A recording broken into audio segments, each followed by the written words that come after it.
Breaking news చూస్తున్నాం. తునిలో వృద్ధ కీచకుడి భాగవతం బట్టబయలైంది. తోటలోకి తీసుకువెళ్లి బాలికను నారాయణరావు అనే వ్యక్తి అత్యాచార యత్నం చేస్తుండగా అడ్డుకున్న స్థానిక యువకుడు. తుని రూరల్ గురుకుల పాఠశాలలో 8వ తరగతి చదువుతున్న బాలికను హాస్టల్ నుంచి తీసుకుని వెళ్లి హంసవరం సపోటా తోటల్లో అఘాయిత్యానికి యత్నం.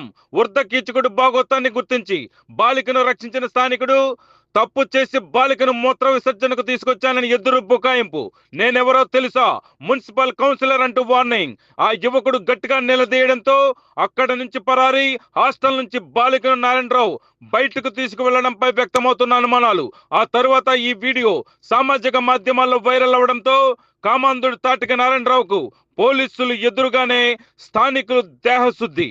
ఎవరు ఎవరు నేను ఎవరు నేను మున్సిపాలిటీ కౌన్సిల్ నేను ఎక్కడ